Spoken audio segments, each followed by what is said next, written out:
Good morning student. आज हम इस वीडियो में बीएससी भाग प्रथम के एक paper second paper microbiology, mycology और प्लांट पैथोलॉजी के टॉपिक माइकोप्लाज्मा के बारे में अध्ययन करेंगे। इससे पहले वीडियो में हमने माइकोप्लाज्मा के बारे में सामान्य परिचय एवं इतिहास के बारे में अध्ययन किया था और माइकोप्लाज्मा के सामान्य मॉर्फोलॉजिकल कैरेक्टर्स क्या होते हैं उनके बारे में हमने जाना। इस वीडियो में हमने, जिसको कि हम माइकोप्लाज्मा पार्ट 2 नाम दिया गया है, इस वीडियो के माध्यम से हम ये जान पाएंगे कि माइकोप्लाज्मा की संरचना, स्ट्रक्चर कैसी होती है, माइकोप्लाज्मा में जन्म किस प्रकार से होता है और माइकोप्लाज्मा का क्या इकोनॉमिक इम्पोर्टेंट है। तो सबसे पहले हम लेते हैं माइकोप्लाज्मा की स्ट्रक्चर, माइकोप्लाज्मा की संरचना। तो माइकोप्लाज्मा जैसे कि हमने पहले वीडियो में बताया कि यूनिसेलुलर प्रोकैरियोटिक ऑर्गेनिज्म होते हैं। इनमें सेल वॉल नहीं होती है। एक 3 लेयर्ड लाइपोप्रोटीन से बनी यूनिट मेम्ब्रेन्स यानी प्लाज्मा मेम्ब्रेन्स होती है। इनके जीव द्रव्य में जीव द्रव्य है वो जीव द्रव्य कला से आवृत रहता है। जैसे कि हमने आगे वाले डायग्राम में इस तरह से देख सकते हैं। जो जीव द्रव्य है, जीव द्रव्य कला से आवृत रहता है। माइकोप्लाज्मा एक naked circular double helical fibrillar DNA होता है। जैसे कि आप दिखना है, एक डबल हेलिकल फिब्रिलर डीएनए इसके अंदर पाया जाता है। राइबोसोम जैसे आप दिखाई दे रहे हैं, असंख्य प्रकार के राइबोसोम से इसके अंदर मिलते हैं। असंख्य राइबोसोम इसके अंदर पाए जाते हैं, जो कि साथ के साथ इसमें सिंगल हेलिकल आरएनए और वैक्यूल्स, सेल्यूबल प्रोटीन्स, एंजाइम्स और मेटाबॉलिक सब्सटेंस इत्यादि पाए जाते हैं। माइकोप्लाज्मा में बैक्टीरियल डीएनए के बजाय इनमें साइटोसिन एवं ग्वानिन की मात्रा कम होती है। आरएनए राइबोसोम के साथ और साइटोप्लाज्म में सोल्यूबल फॉर्म में मिलते हैं और ये राइबोसोम 72S प्रकार के होते हैं। माइकोप्लाज्मा में मीजोसोम्स का नितांत अभाव होता है। तो ये इसकी सामान्यतः संरचना है। जो माइकोप्लाज्मा है, इससे पहले हमने जाना कि किस तरह से इसका स्ट्रक्चर है, संरचना है। साथ के साथ हमें ये जानना भी इम्पोर्टेंट है कि माइकोप्लाज्मा को प्रोकैरियोटिक विदाउट सेल वॉल भी कहा जाता है।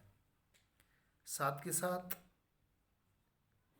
जोकर ऑफ प्लांट किंगडम का जोकर भी माइकोप्लाज्मा को कहा जाता है। साथ के साथ इनको मॉलिक्यूल्स भी कहा जाता है। फाइटोप्लाज्मा भी इनको कहा जाता है। तो ये कई तरह के नाम हैं जिनको आपको याद रखने की आवश्यकता है। तो इनमें से एक जैसे सिंपल सा याद रखें, जोकर ऑफ प्लांट किंगडम का जोकर किसको कहते हैं? माइकोप्लाज्मा को। Prokaryotic without cell wall mycoplasma को। तो हमने जाना अब स्ट्रक्चर के बारे में। इससे अगला जो टॉपिक है वो है जनन, रिप्रोडक्शन। तो जो रिप्रोडक्शन माइकोप्लाज्मा में जो वैज्ञानिक थे वो बताने वाले थे मोरबिड्स एवं टॉर्टिलेटी। इन्होंने बताया था कि माइकोप्लाज्मा में रिप्रोडक्शन को अध्ययन इन दो साइंटिस्टों ने किया था और ये कहते हैं कि माइकोप्लाज्मा में प्रजनन दर हाईली फास्ट होती है और लगभग 1 से 3 मिनटों में ही कंप्लीट हो जाती है। तो जनन की जो प्रक्रिया है वो किस तरह से हो गया ना, जनन के प्रकार 4 प्रकार से हैं। विखंडन के द्वारा, द्वय विभाजन के द्वारा, मुकुलन के द्वारा और प्रारंभिक रचनाओं के द्वारा। तो सबसे पहले है विखंडन। तो विखंडन द्वारा यानी कि जो माइकोप्लाज्मा में तंतुल रूपी कोशिकाओं के रूप में मिलता है, तो तंतुल रूप की कोशिकाएं टूटकर अलग हो जाती हैं और अलग हुई कोशिकाएं नए जंतु का निर्माण करती हैं। तो इस तरह से विखंडन द्वारा जनन माइकोप्लाज्मा में संपन्न हो जाता है। दूसरे प्रकार का है द्वय विभाजन।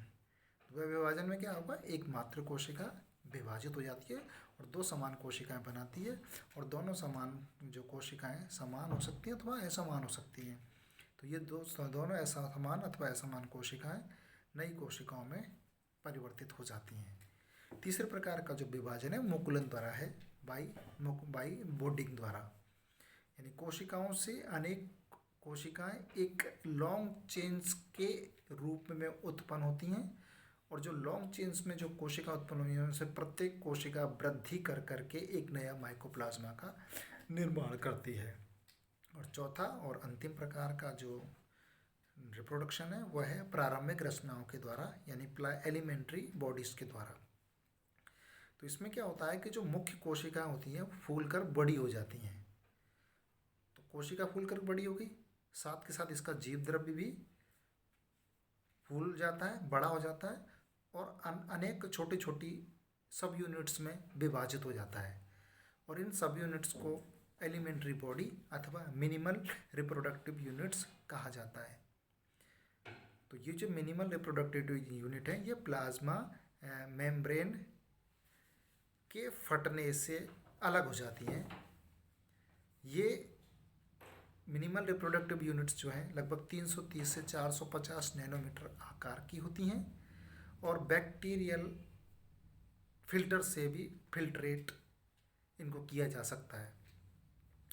एलिमेंट्री बॉडी धीरे धीरे वृद्धि करके लंबी फिलामेंटल स्ट्रक्चर बनाती हैं जो कि स्यूडोमाइसीलियम जैसी दिखाई देती हैं। इन तंतुओं पर सूक्ष्म गोलाकार संरचनाएं उत्पन्न होती हैं जो कि जीर्ण होने पर शाखा से अलग हो जाती हैं और वृद्धि करके नई माइकोप्लाज्मा सेल्स का निर्माण करती हैं। तो इस तरह से प्राइमरी एलिमेंट्री सेल्स के द्वारा रिप्रोडक्शन संपन्न होता है। नेक्स्ट है economic importance of mycoplasma. Mycoplasma का आर्थिक महत्व है। तो प्राणियों और पादपों में माइकोप्लाज्मा द्वारा कई सारे भयंकर रोग उत्पन्न फैलाए जाते हैं। तो सबसे पहले हम लेते हैं जानवरों के माइकोप्लाज्मीय रोग। तो जानवरों के अंदर सामान्यतः बॉबिन प्लीरोनिमोनिया नामक रोग फैलाया जाता है, और इसका रोग कारक होता है माइकोप्लाज्मा माइकोइडीज। इसी प्रकार दूसरा जो रोग है पशुओं में, पशुओं का जननांग शोध यानी इन्फ्लेमेशन ऑफ जेनाइटल्स, जिसको माइकोप्लाज्मीय बॉबी जेनाइटेलियम द्वारा फैलाया जाता है।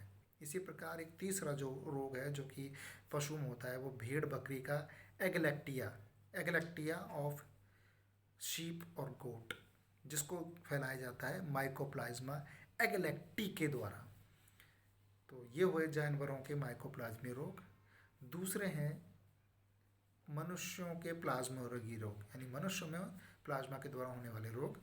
तो जो पैथोजेनिक माइकोप्लाज्मा है जो मनुष्यों के रेस्पिरेटरी सिस्टम में, उनके सेंट्रल नर्वस सिस्टम में और यूरिनोजेनिटल्स अथवा कार्डियोवैस्कुलर सिस्टम को प्रभावित ये करते हैं। तो जैसे सामान्यतः एक जो रोग है एटिपिकल निमोनिया, अप्रारूपिक निमोनिया, जिसका रोग कारक है माइकोप्लाज्मा निमोनिया। इसी प्रकार जननांग शोध जो कि माइकोप्लाज्मा होमिनिस के द्वारा फैलाया जाता है। और तीसरे प्रकार का जो इकोनॉमिक इम्पोर्टेंस है वो है पौधों के माइकोप्लाज्मीय रोग। तो माइकोप्लाज्मिक डिजीज ऑफ प्लांट यानी इन प्लांट्स का। तो कई सारे पौधों के अंदर रोग उत्पन्न किए जाते हैं, जिसमें कुछ मुख्य हैं, जिसमें सबसे पहला है little leaf disease of brinjal, little leaf disease of brinjal. Number 2 clover dwarf. Number 3 clover phyllody. Number 4 clover virescence. Number 5 cotton virescence. Number 6 bunchy top of papaya. Number 7 witches broom of legume. Number 8, stripe disease of sugarcane. Number 9, big bud of tomato. और number 10, yellow dwarf of tobacco. तो ये हो गए mycoplasma के economic importance, जिनको 3 भागों में divide किया: जानवरों के माइकोप्लाज्मीय रोग, मनुष्यों के माइकोप्लाज्मीय रोग और पौधों के माइकोप्लाज्मीय रोग। तो इस वीडियो के अंदर हमने माइकोप्लाज्मा के पार्ट सेकंड के अंदर 2 चीज़ों का तीन टॉपिक्स को लेकर अध्ययन किया: माइकोप्लाज्मा की स्ट्रक्चर, माइकोप्लाज्मा में जनन के प्रकार और economic importance of mycoplasma. Thank you.